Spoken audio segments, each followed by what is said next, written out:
마태복음 16장 24절입니다.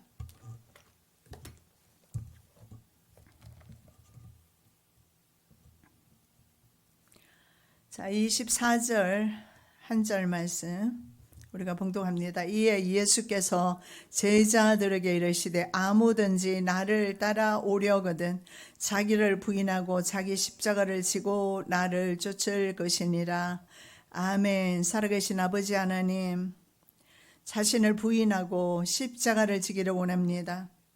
오늘날의 우리의 신앙생활은 십자가를 지지 말라라고 하지만 그러나 성경 말씀은 십자가를 지라고 말씀합니다. 오늘 말씀을 통하여 십자가를 지면서 주를 따르기로 결심하며 결단하는 은혜가 있게 도와주시옵소서. 거룩하신 예수 그리스도의 이름으로 기도드립니다. 아멘.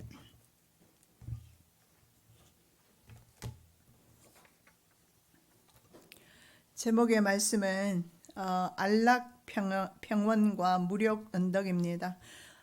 계속해서 우리가 지금 철로역정 천국 가는 이야기 계속해서 강의하고 있습니다.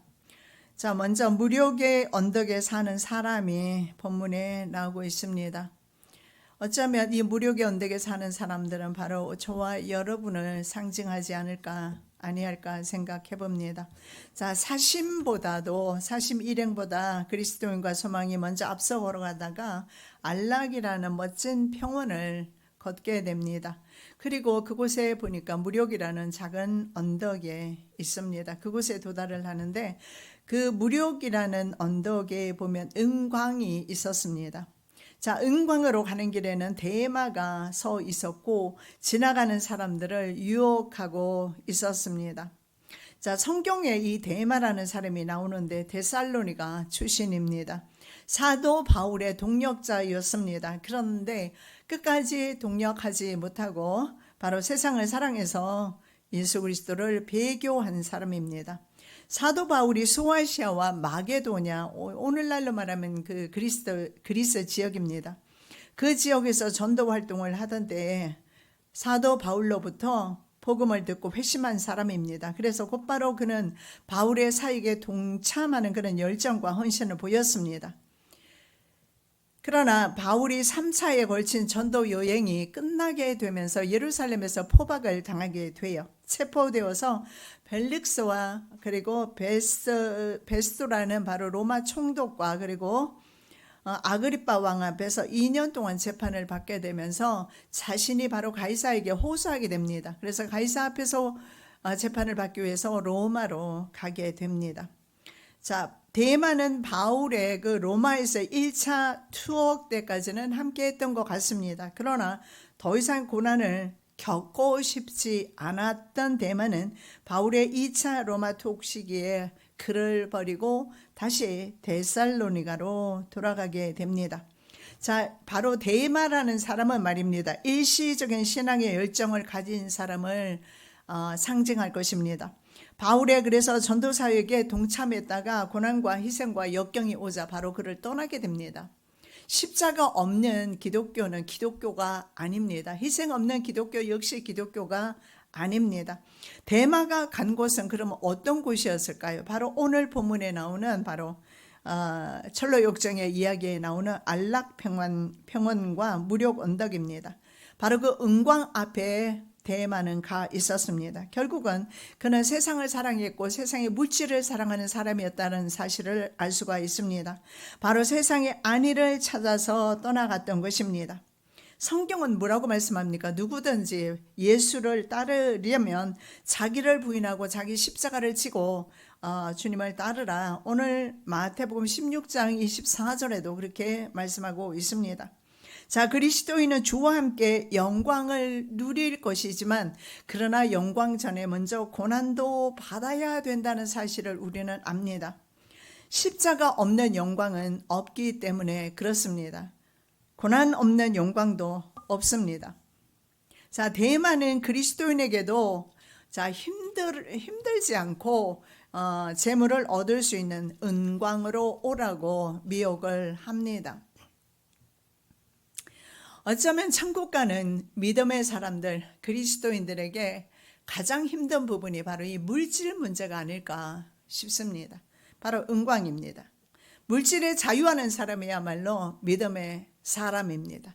대부분은 물질 때문에 넘어지는 것을 볼 수가 있는데, 자, 소망도 이렇게 말합니다. 우리 한번 가보자고.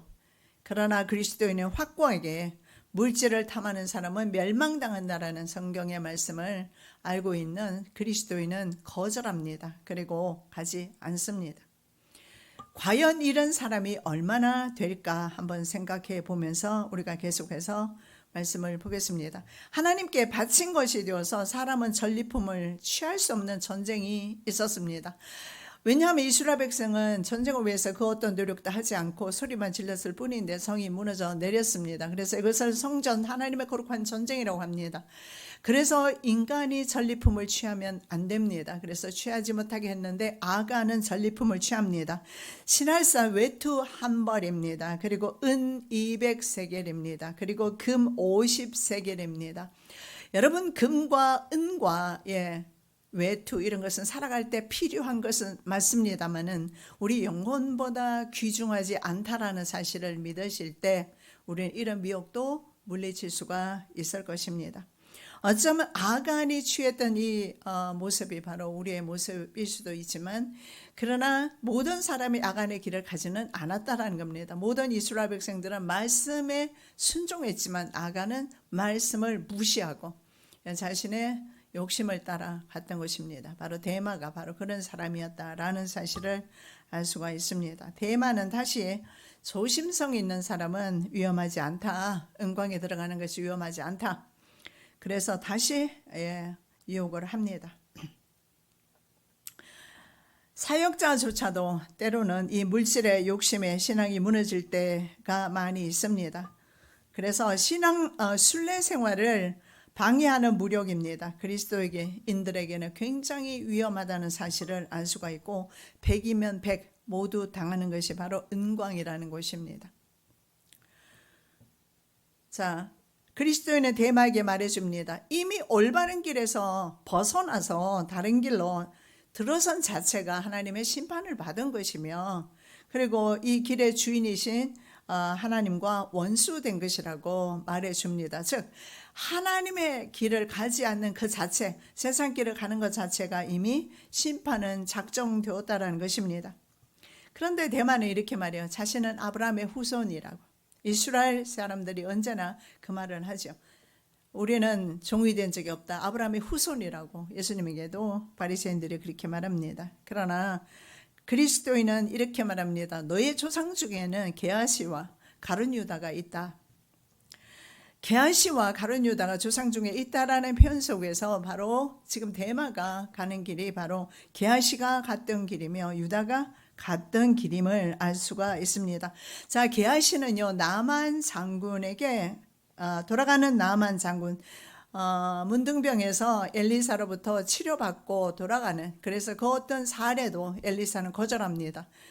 그리고 돌아가는 나만 장군에게 달려가서 이렇게 말합니다. 은 1달란트와 옷 2벌을. 왜냐하면 우리 스승의 제자가 막 왔는데 거짓말까지 하죠. 그래서 우리 스승이 은 1달란트와 옷 2벌을 주라고 했습니다.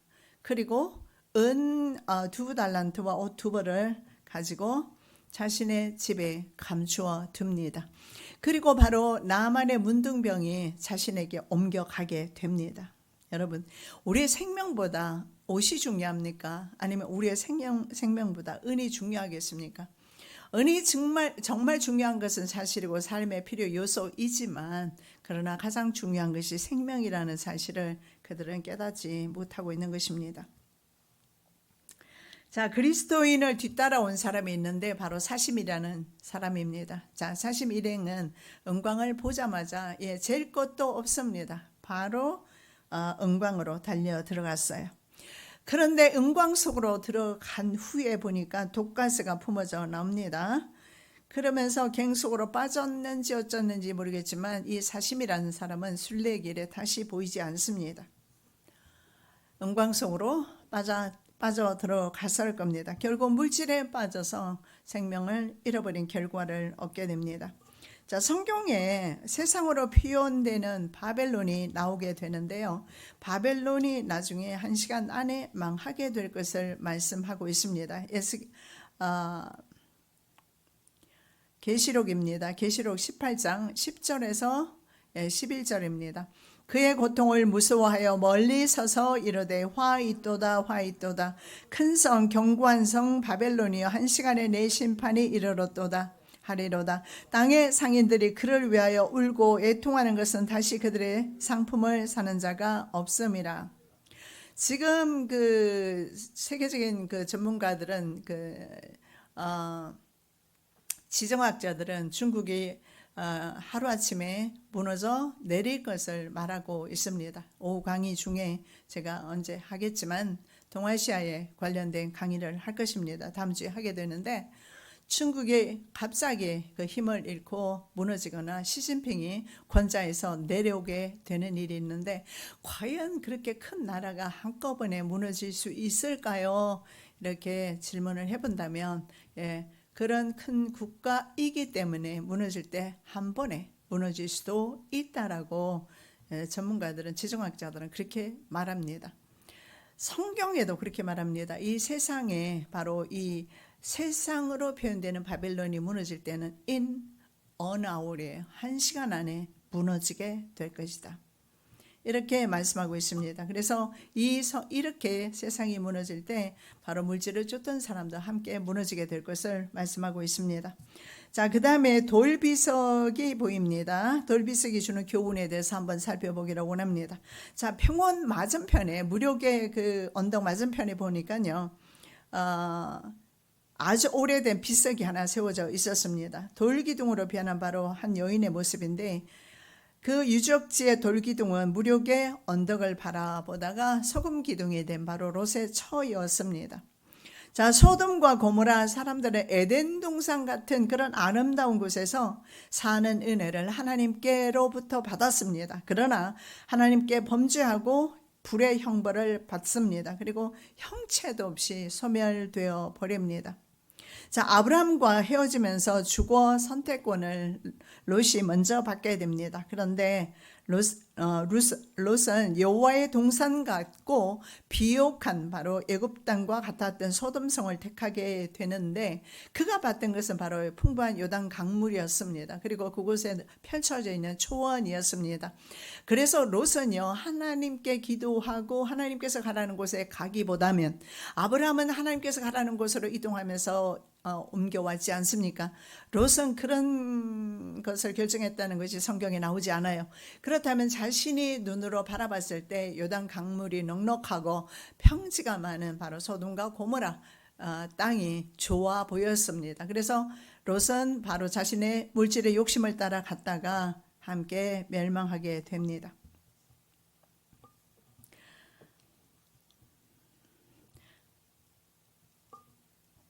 자, 소돔성은요, 자신의 그런 육신의 욕망을 마음껏 우선에는 채울 수 있었을 겁니다. 그러나 중요한 것은 이미 그때 그곳은 악이 넘쳐나는 도시였다.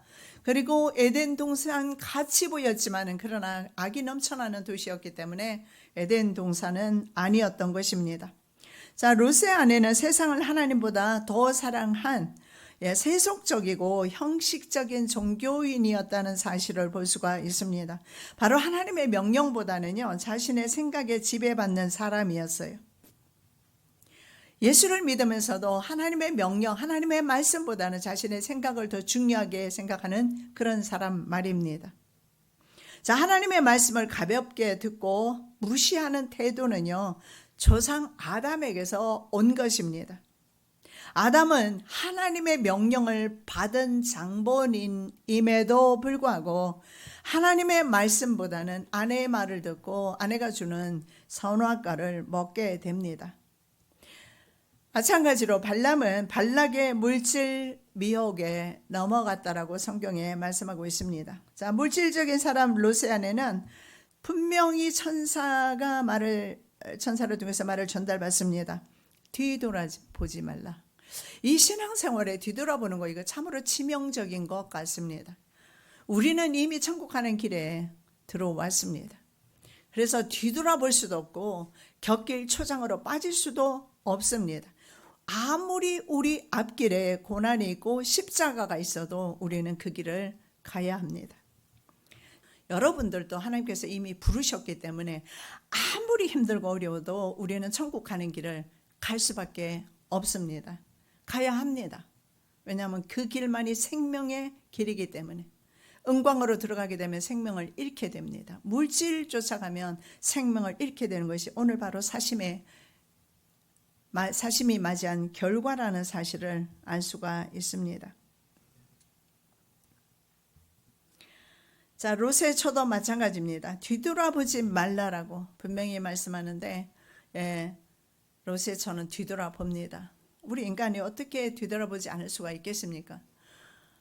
그러나 그 자리에 머물러 있는 것은 옳지 않은 것입니다. 자, 천사의 말을 어기고 롯의 아내는 뒤돌아보게 됩니다. 남편의 뒤를 실제적으로 지금 따라가고 있습니다. 그런데 남편의 뒤를 따라가면서도 자신의 마음은 어디에 있는 겁니까? 세상에 있어요.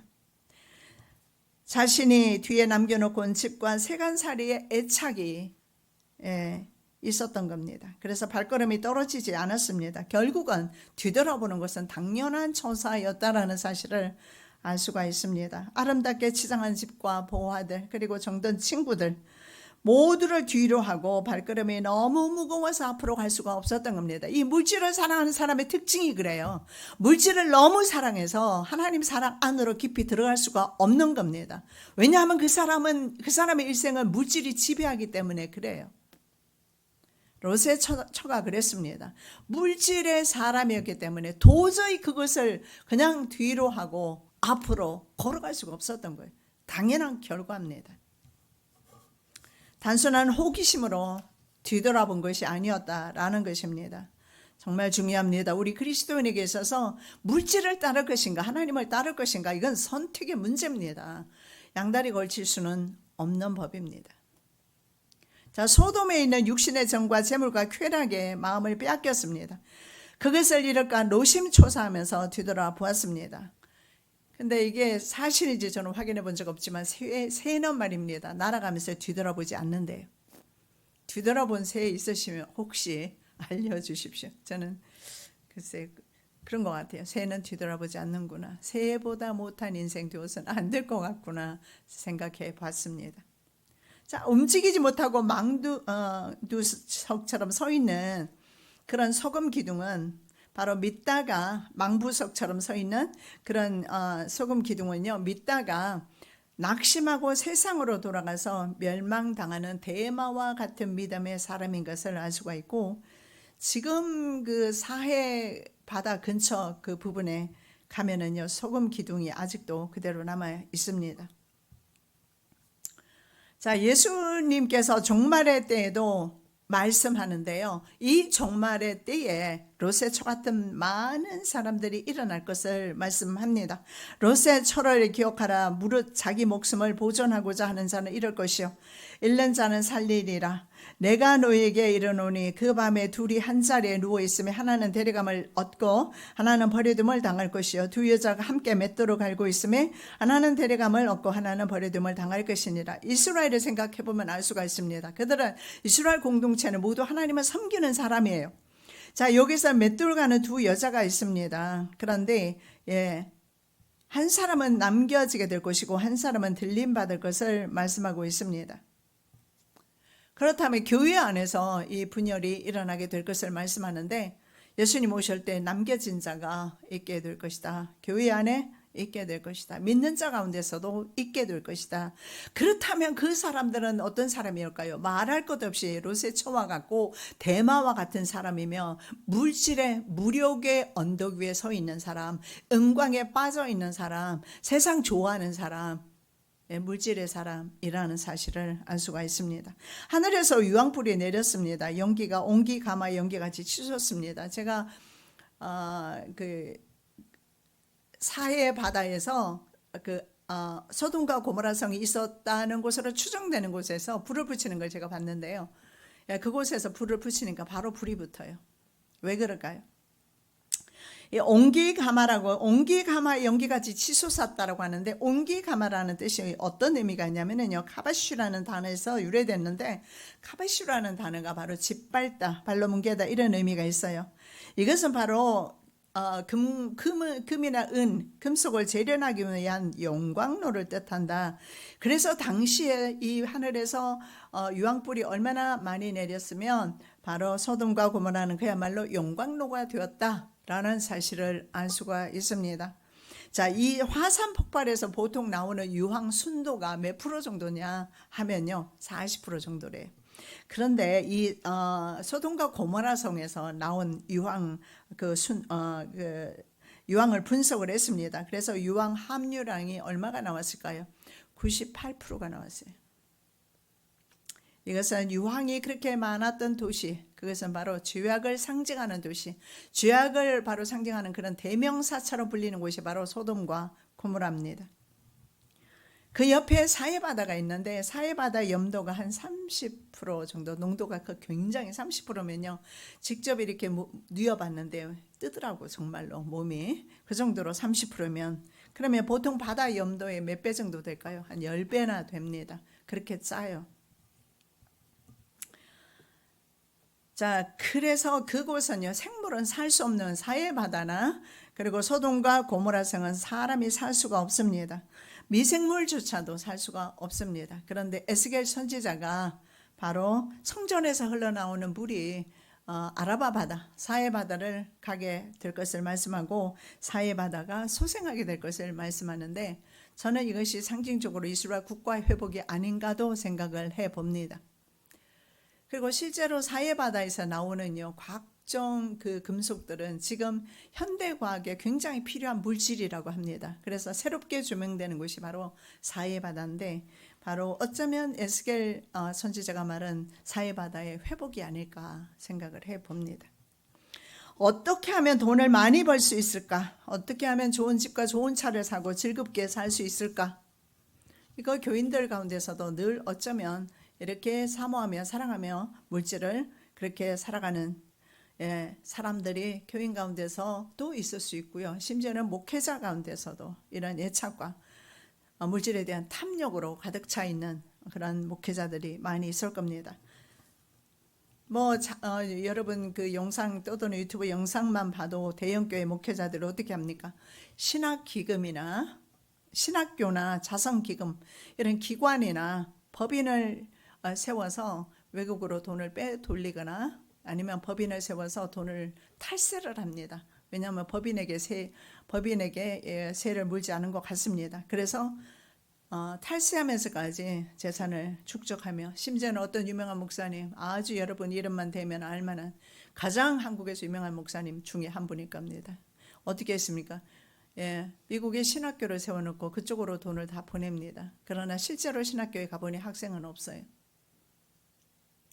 그냥 미국의 학교 승인만 받아둔 상태입니다. 그렇게 해서 돈을 이렇게 보내는 것을 보게 돼요. 그러니까 물질 앞에는 여러분 성도뿐만 아니라 목회자도 장사가 없다. 우리 스스로 물질에 대한 욕심을 적당히 접어야지, 안 그러면 늘 우리는 평안이 없고 기쁨도 없고 결국은 생명까지 잃을 수도 있다라고 지금 말하고 있는 겁니다. 손에 쟁기를 잡고 뒤를 돌아보는 사람은 내게 합당치 않다라고 누가복음에서 말씀하죠. 돈이라고 하면서 살아가는 사람들, 그런 사람들의 심령 상태에는 하나님이 없다라는 사실을 알 수가 있습니다. 왜냐하면 그 사람의 생각 속에는 오직 돈밖에 없으니까요. 이 세상이나 세상에 있는 것들을 사랑치 말라. 누구든지 세상을 사랑하면 아버지의 사랑이 그 속에 있지 아니하니. 제가 방금 말씀드린 대로 돈을 날마다 외치고 사는 사람 치고 그 안에 하나님의 사랑이 있을 리가 없다라고 성경은 말씀하고 있는 것입니다. 그래서 우리 돈에 대해서, 물질에 대해서는 조금만 욕심을 내려놓게 되면 하나님의 은혜가 들어오면서 평안이 있게 될 것입니다. 돈은 많이 가져도 걱정이고 없어도 걱정이고 언제나 우리를 걱정시키는 것이 바로 돈이다라는 생각을 할 때 돈을 사모하지 않는 겁니다. 돈이 필요한 것은 사실입니다. 물질이 있어야 합니다. 그럼에도 불구하고 우리의 생각과 사상이 온통 돈에 집중되면 그 사람은 물질의 사람이고 세상 사람이고 멸망당할 수밖에 없는 사람입니다. 필요하긴 하지만 너무 사모하지 않으시는 은혜 있으시기 바랍니다. 자, 그 다음에 고라와 다단 아비람이 주는 교훈이 있습니다. 역시 오늘 철로 역정의 그 내용 중에 하나입니다. 자, 고라와 다단 아비람은 누굴까요? 10명의 정탐꾼들이 12명을 보냈는데 그 중에 10명의 정탐꾼이 부정적인 보고를 하는 것이 민수기 13장에 나와 있고 14장에서 이스라엘이 이제는 광야에서 죽게 되는 선고를 받게 됩니다. 자, 그래서 이 부정적인 보고로 백성들은 오던 길로 되돌아서 다시 광야로 들어가서 38년을 돌게 돼요. 이스라엘 백성들이 불평했던 이스라엘 백성들이 죽게 되는 세월이 바로 40년 세월이었습니다. 그래서 이제 광야로 다시 되돌아간 상태입니다. 그러니까 이 불평하는 사람은 불평을 못 멈추는 것 같아요. 이 불평이 습관이 되었던 사람들인 것 같습니다. 자, 그래서 다시 광야 길로 들어갔는데 얼마 되지 않아서 대규모 반역 사건이 일어나게 돼요. 모세와 아론의 사촌이 바로 고라입니다. 친척 간에 반역이 일어나게 되는데 고란이 말입니다. 다단과 아비람 그리고 온과 이스라엘 족장 250명입니다. 족장들입니다. 지도자지요. 합세해서 반란을 일으킵니다. 여러분, 원래 반란이라는 것이 그렇습니다. 혼자 일으키지 않습니다. 반드시 주변의 사람들을 모으게 되어 있어요.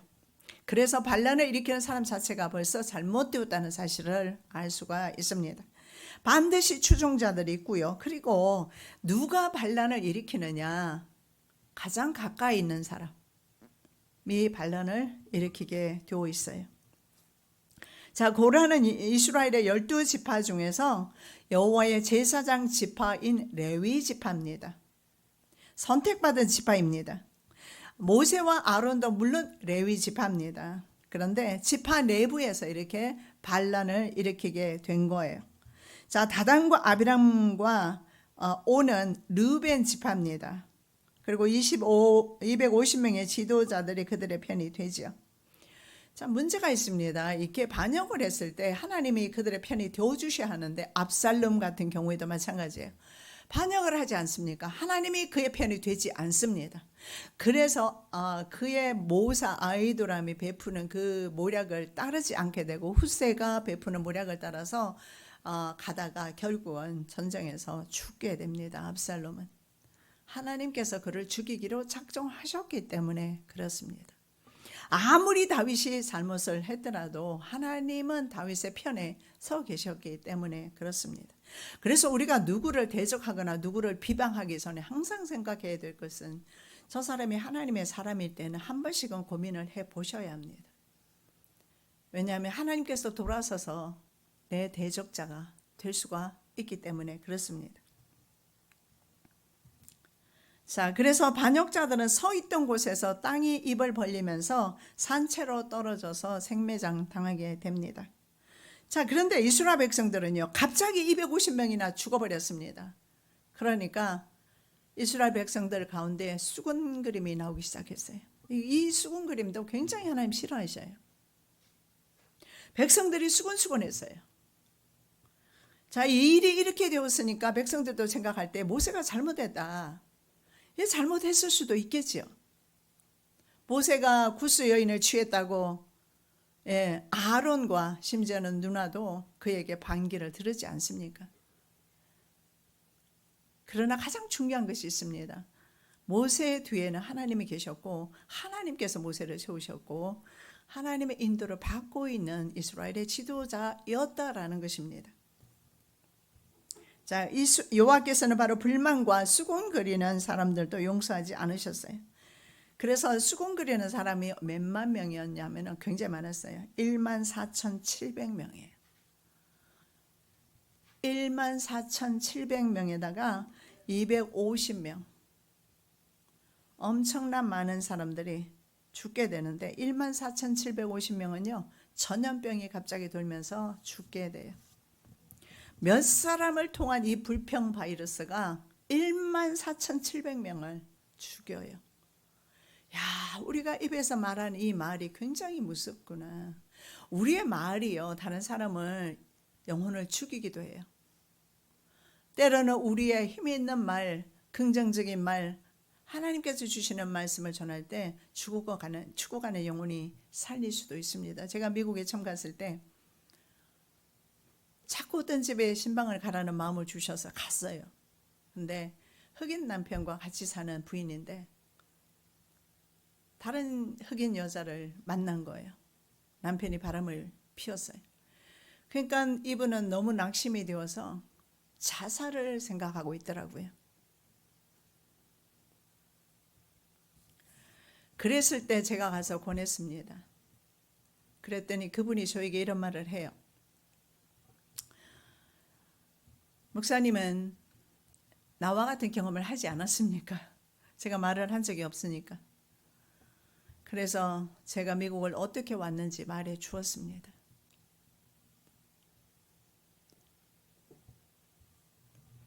그랬더니 이분이 눈물을 흘리더라고요. 언제나 귀하신 하나님의 말씀, 힘 있는 말씀, 다른 사람의 힘을 실어주는 말씀, 그런 말을 하는 저와 여러분 되시기 바랍니다. 왜냐하면 이 몇 사람, 고라, 다단, 온, 아비랑 4사람입니다. 250명이 생매장 당했지요. 그리고 14,700명이라고 했습니다. 전염병으로 하루아침에 다 죽습니다.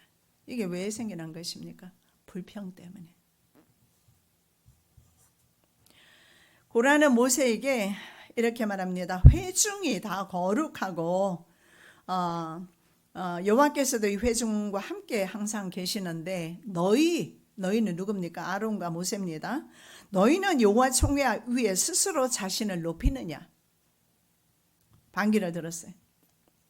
왜 모세는 백성의 지도자로 군림하고 아론은 제사장이 되었고, 그런데 우리는 여호와의 성물을 메고 가는 그런 일만 해야 되는가?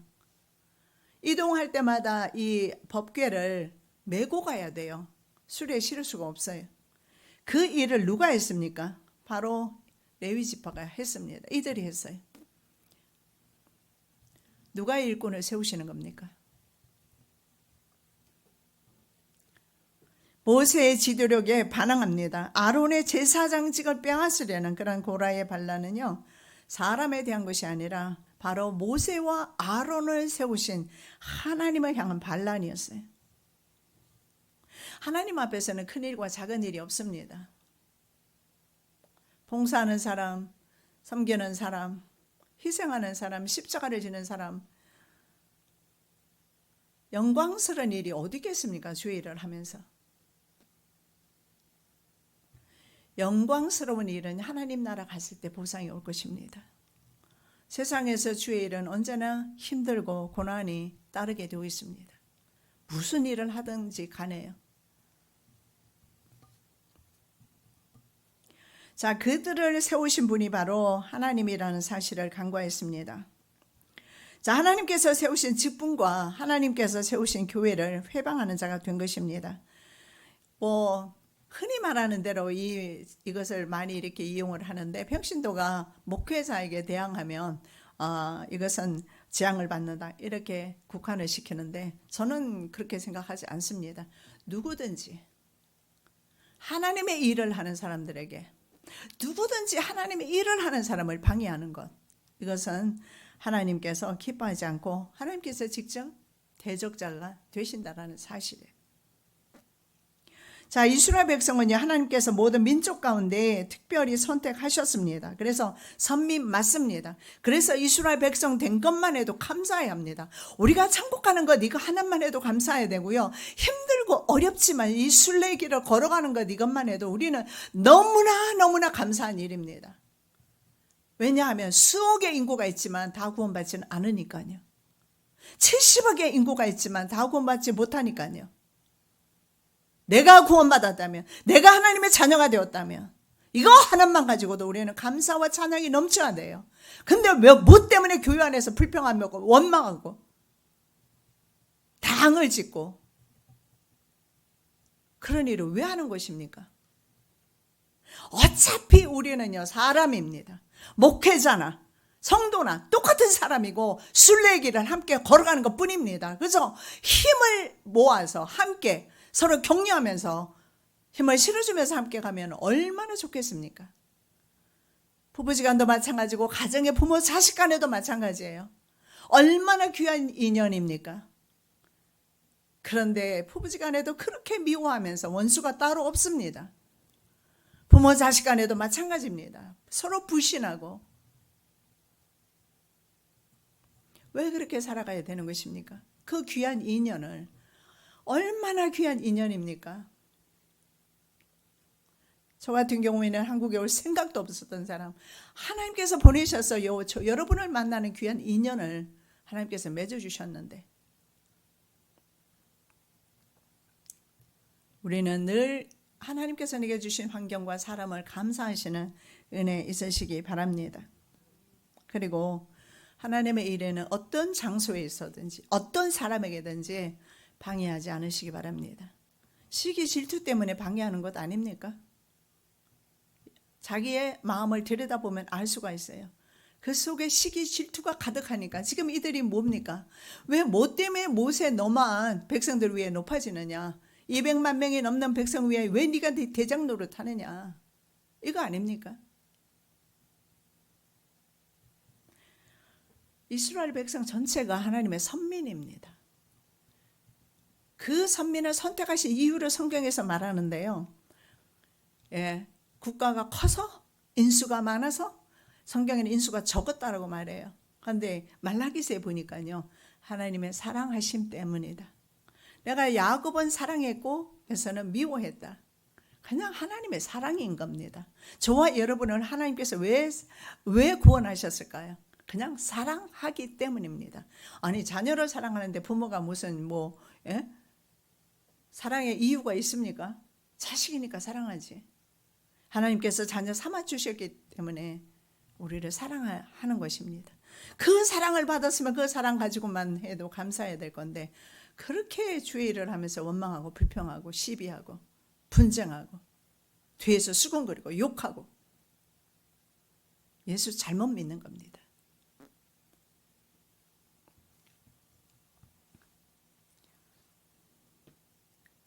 우리가 이렇게 할 때 바로 하나님께서 대적자가 된다는, 거기에는 목회자도 예외가 없습니다. 누구든지 하나님의 일을 하는 사람을 방해하는 것은 하나님께서 친히 대적자가 되신다고 말씀합니다. 자, 모세를 한번 보면요, 그는 이스라엘 백성 200만 명이나 되는 숫자를 이끌 지도자로서 이미 태어나기 전부터지만, 태어날 때부터 어떻게 합니까? 더 이상 아이를 키울 수 없는 환경에서 태어났어요. 그리고 나일강에 버려졌어요. 그런데 공주가 그 아이를 발견하게 돼요. 아무리 미리암이 미리 알고 가서 공주가 나올 시기를 봐서 내려보내도 공주가 그런 아이가 한둘이겠습니까?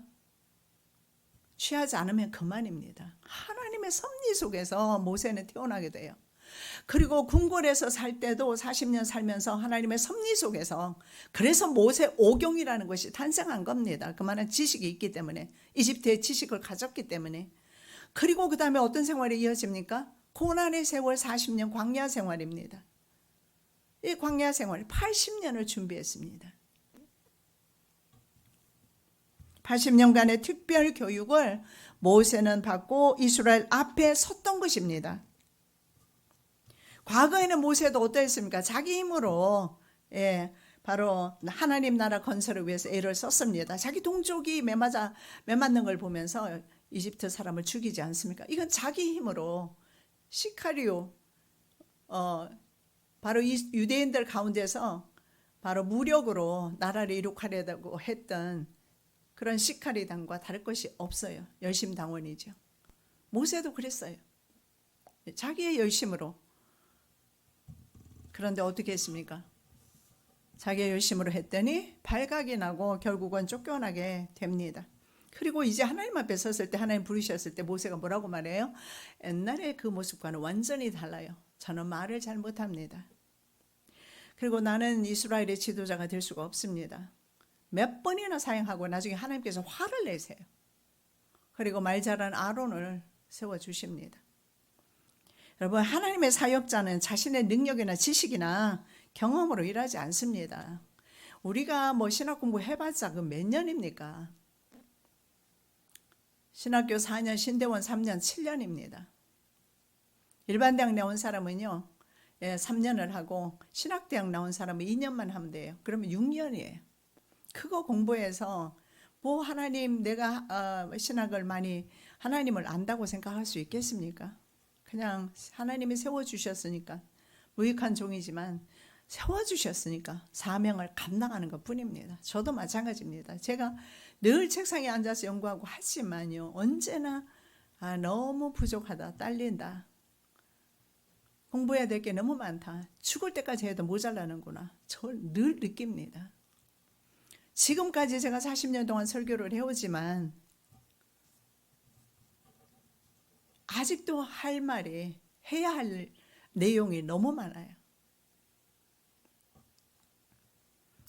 내 힘으로 하는 것 아닙니다. 여러분, 내 힘으로 한다고 생각할 때 화가 나요. 알아주지 못하거나 인정받지 못할 때. 인정 욕구가 발동이 되면서. 사도 바울도 그랬습니다. 그 고린도후서 10장 10절에 보면요, 이런 말이 있어요. 고린도 교회 사람들이 말했던 것 같아요. 사도 바울의 편지는 무게가 있고 힘이 있는데 몸으로 대해보면 약하고 말도 시원치 않다. 우선 보기에는 영 시원찮아 보였던 것 같아요. 왜소하고 막 그랬던 것 같습니다. 하나님의 일꾼은 사람의 능력에 의해서 세워지는 것 아닙니다. 하나님의 선택입니다. 다단과 아비람 고은은요, 르벤 지파 사람이었는데, 르벤 지파는 어떤 사람이었어요? 야곱의 맏아들이었어요.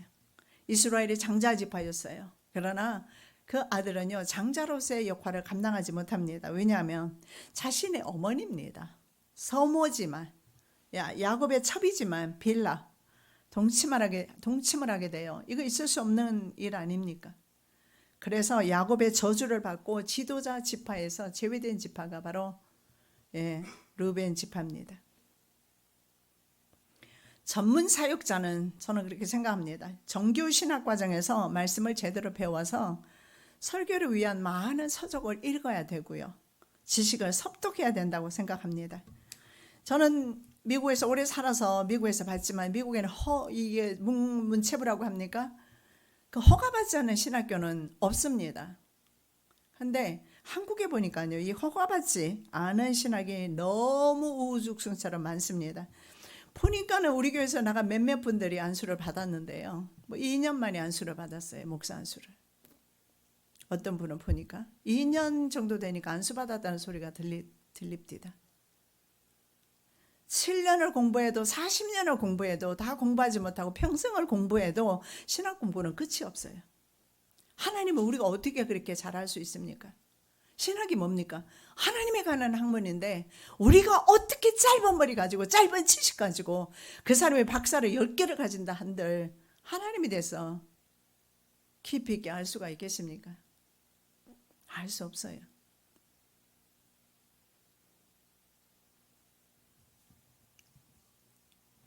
세상 지도자는요, 전문 지식만 있으면 됩니다. 어제 국회의원들 나와서 그분들이 탄핵 소추안 결의하는 그 모습을 보면서 참 말 잘한다, 지식도 많다, 그런 생각을 했어요. 왜냐하면 거침없이 말을 이어가는 것을 보면서 전문 지식에는 이렇게 정치라든가 자기 전문 지식만 있으면 돼요. 세상 지도자는요. 근데 하나님의 지도자는 아닙니다. 남들보다 더 지식도 있어야 되지만 하나님의 성령으로 충만해야 되고 하나님 말씀에 순종해야 되고요. 그리고 영혼을 사랑하는 마음이 있어야 되고 교회를 사랑하는 마음이 있어야 돼요. 그리고 언제나 하나님 앞에서 먼저 기도의 무릎을 꿇어야 합니다. 정말 중요한 것이 있는데 특별한 윤리의식도 저는 필요하다고 생각합니다. 바른 사고방식이 필요합니다. 옳고 그름을 분명히 구분할 줄 알아야 된다는 거예요. 자, 그런 사람은요, 하나님께서 세우신 자신의 위치가 어딘지 알고 날뛰지 않습니다. 만일 200만이나 되는 이스라엘 백성들이 행진을 하게 되는데요. 200만 명이 넘습니다. 약간 추정할 뿐이에요. 왜냐하면 이스라엘 백성들이 인구가 너무 많아져서 나중에는 국가의 위협이 된다고 했거든요. 그래서 그들은 생육하고 번성하라는 하나님의 명령을 따라서 자식을 그냥 낳았어요. 그리고 그 산파의 말을 들어보면 알잖아요. 이집트 여인하고 다르게 유대 여인들은요, 그냥 가면 애를 낳아버린다는 거예요. 낳을 때 죽이는 건가 봐요. 근데 벌써 산파가 뛰어가면 벌써 아이를 낳아버린다는 거예요. 건강해서. 그래서 아이들이 굉장히 많았어요. 그래서 한 집에 4명이라 친다 하더라도 남자 숫자가 60만 7,550명이 나왔다고 되어 있거든요. 그러면 200만 명은 적은 숫자입니다. 어떤 분은 400만으로 보는 경우가 있는데, 여러분 400만 명을 지도해야 되고 끌고 가야 되는 사명이 모세에게 있었어요. 얼마나 힘이 들었겠습니까? 그리고 이 400만 명이 있잖아요. 진영을 이탈한다고 한번 생각을 해보십시오. 진행할 때는 어떻게 했느냐 하면요, 멈출 때는 성소를 중심으로 12지파가 둘러 진을 쳤어요. 그리고 진행할 때는 앞에 하나님의 교회가 먼저 앞서고 제사장이 앞섭니다. 군대가 먼저 앞서고, 그리고 이제 그 뒤를 그 다음에 각 진영이요 깃발을 앞에 서게 돼요. 그러니까는 12족속이 있으면 12족속에 기가 앞에 서게 돼요. 그래서 그 깃발을 보면서 자신의 그 깃발 아래서 행진을 해야 돼.